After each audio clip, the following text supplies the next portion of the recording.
तो मैं निकल पड़ा हूँ अपने फर्स्ट इंटरनेशनल ट्रिप के लिए, जो कि मेरा एक ड्रीम था। और पहली कंट्री मैं कवर कर रहा हूँ वियतनाम।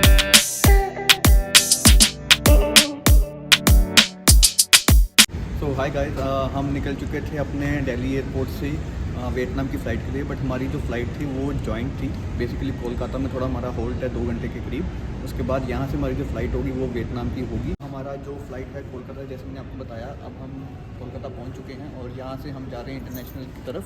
वहाँ से हमारे बैगेज वगैरह सब ट्रांसफ़र हो चुका है। गाइस फाइनली हम पहुँच गए हैं वियतनाम में और काफ़ी अच्छी सी फीलिंग आ रही है। पहली बार मेरा इंटरनेशनल ट्रिप है और फ़्लाइट तो बिल्कुल राइट टाइम थी। वहाँ पे 8:40 से चली थी इंडिया से और 12:10 पे एग्जैक्ट उसने पहुँचा दिया हमें हो ची मिन सिटी। एयरपोर्ट पे सेल्स स्टाफ पूछ रहा था कि आपको सिम चाहिए तो आप ले लीजिए वियतनाम की, बट मैंने नहीं बाय करी क्योंकि मैं सोच रहा था कि मैं वियतनाम जाके बाय करूँगा।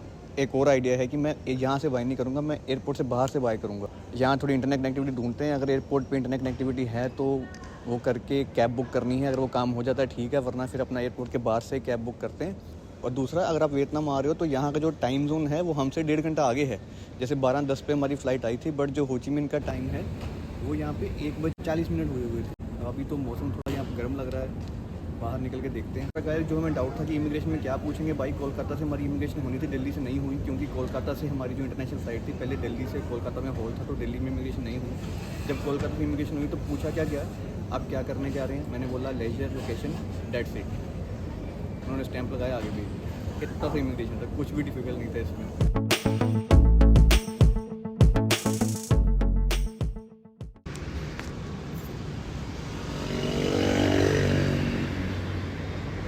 सो गाइस गुड मॉर्निंग, कैसे हैं आप सब लोग।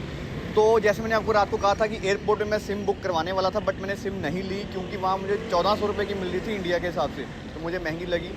तो मैंने थोड़ा सर्च किया हुआ था तो पता था मुझे कि अगर हम सिटी से लेते हैं तो थोड़ी सिम सस्ती मिलेगी। अभी मैंने अपने होटल से ली है जहाँ मैं रह रहा हूँ। देखिए एयरपोर्ट में मुझे सिम मिल रही थी 1400 रुपये की, बट यहाँ मुझे मिली है सिर्फ 675 रुपये की इंडिया के हिसाब से, सीधा आधे प्राइस में।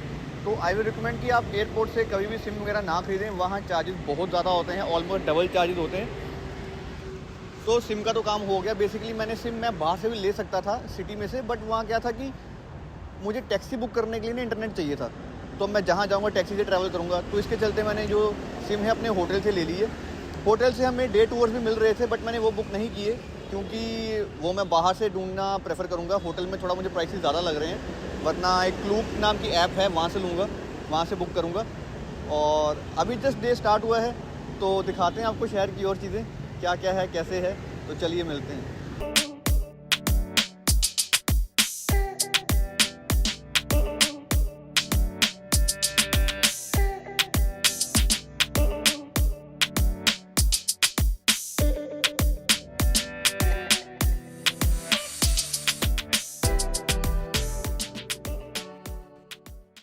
भाई आप एक बात बताओ कि आप कभी इंडिया में जब होते हैं हम लोग तो जेब में 1-1 करोड़ रुपये लेके कभी हम पानी की बोतल लेने जाते हैं, क्योंकि हमारी करेंसी की वैल्यू बहुत ज़्यादा है। और वहाँ तो जेब में 1 लाख रुपये भी हो तब भी डर लगा रहता है कि भाई सेफ होगा या नहीं होगा। इंडिया में कभी 1-1 करोड़ पे लाखों रुपये एक दिन में खर्चने का नहीं सोचा, और शायद वो मैं 2 से 3 दिन में उड़ा दूँगा। देखो 5-5 लाख के नोट हैं। दरअसल मैंने अभी $300 चेंज करवाए थे और मुझे उसके मिलने हैं 75 लाख। दोस्तों वियतनाम की करेंसी की वैल्यू बहुत कम है। उनका 5 लाख का एक अगर नोट है तो उसका मतलब इंडिया के 1700 रुपये बनता है। तो हमने अपनी ट्रिप की शुरुआत करी वियतनाम के मशहूर म्यूजियम वॉर रेमिनेंट्स म्यूजियम से, जो कि हो ची मिन में है। यहाँ आपको वो सब देखने मिल जाएगा जो वियतनाम ने अपने युद्ध के समय में इस्तेमाल किया था। यहाँ अंदर आपको सभी हिस्ट्री को लेके चीज़ें देखने को मिल जाएंगी, पढ़ने को मिल जाएंगी। इस्तेमाल किए गए टैंक्स देखने को मिल जाएंगे, हेलीकॉप्टर्स देखने को मिल जाएंगे, जो उन्होंने प्लेन्स यूज़ किए अपने 20 साल के युद्ध में, आपको वो देखने मिल जाएंगे। यहाँ आके थोड़ा मन दुखी होता है क्योंकि वियतनाम ने अपने ऊपर बहुत अत्याचार सहे हैं, बट इतनी लंबी जंग के बाद भी वियतनाम ने खुद को आज़ादी देने में, आज़ादी पाने में एक सफलता हासिल की। यहाँ वो सब आपको देखने को मिल जाएगा। यहाँ जाना मस्ट विजिट है। Vietnamese lie here, you there.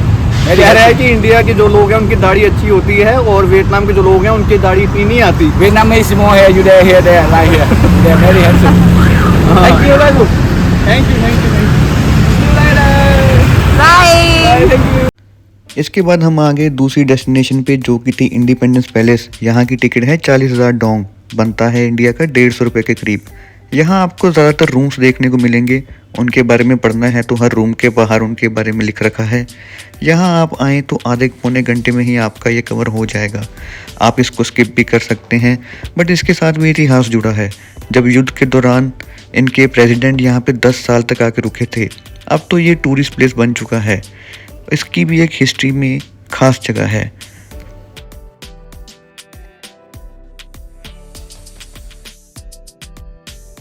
तो इंडिपेंडेंस पैलेस को देखने के बाद हम निकल पड़ते हैं अपनी अगली डेस्टिनेशन की तरफ, जो कि था Saigon central post office and उनका फेमस नोत्रे डाम कैथेड्रल चर्च।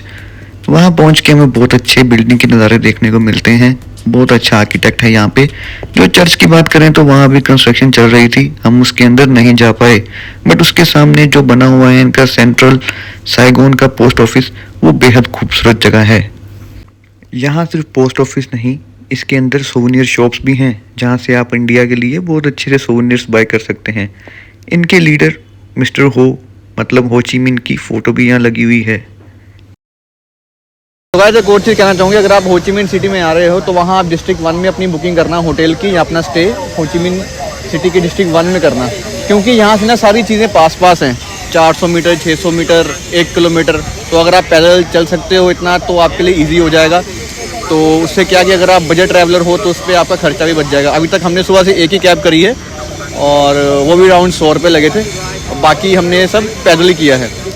और बेसिकली आपको थोड़ा सा पीछे शोर आ रहा होगा, वो शोर इसलिए है कि पीछे ना ये जो नोत्रे डाम कैथेड्रल है उसका काम चल रहा है यहाँ पे कंस्ट्रक्शन का।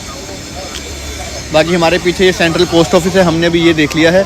और इंडिपेंडेंस पैलेस देखते आ रहे हैं हम, और वॉर म्यूजियम देखते आ रहे हैं, सब हमने पैदल ही कवर किया। यहाँ पे ना होप ऑन बसेस भी चलती हैं जो आपको सिटी टूर करवाती हैं। हमने इसलिए बुक नहीं करी कि हमें पूरा वो नहीं देखना है, हमें मेन अट्रैक्शंस देखनी है, तो हमने खुद ही कवर कर ली। तो उसके चलते आप खुद भी कर सकते हो, वरना मैं इसमें शॉर्ट्स डालूंगा। होप ऑन बसेस ये सेंट्रल पोस्ट ऑफिस के बाहर से चलती हैं, टाइमिंग्स भी उनकी फिक्स होती हैं और अराउंड 500 से 600 रुपये लेती हैं शायद वो एक बंदे का, तो आप उससे भी इंजॉय कर सकते हो।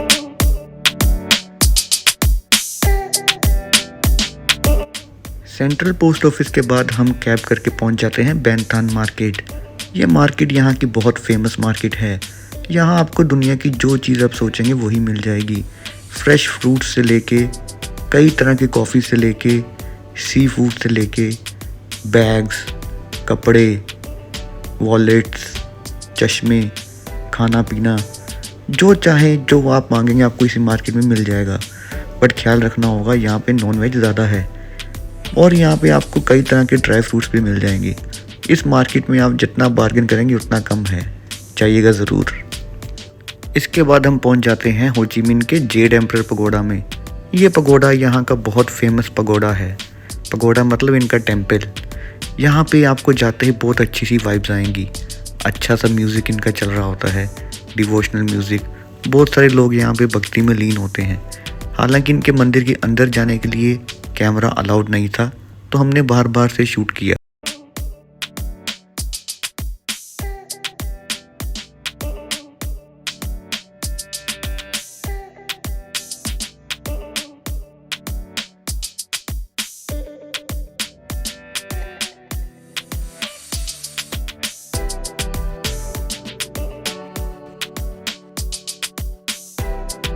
तो गाइस पगोड़ा को देखने के बाद हम निकल गए लोकल मार्केट को एक्सप्लोर करने के लिए, जहां हमने सोचा अगेन थोड़ा पैदल चलते हैं।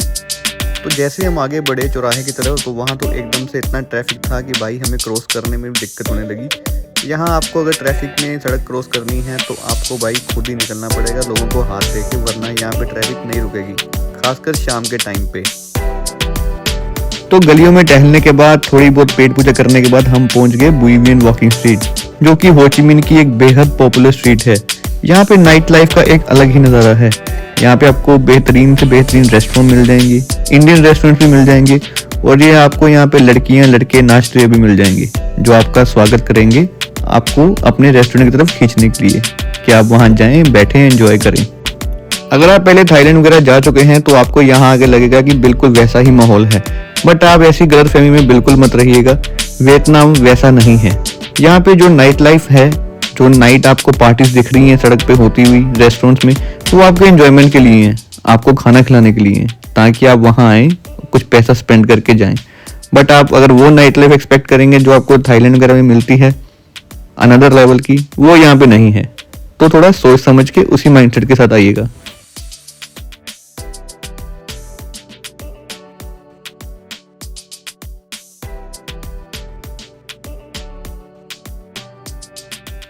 तो यहाँ हम करते हैं अपना फर्स्ट डे का एंड। मिलते हैं अब आपको अपनी अगली वीडियो में। Bye bye.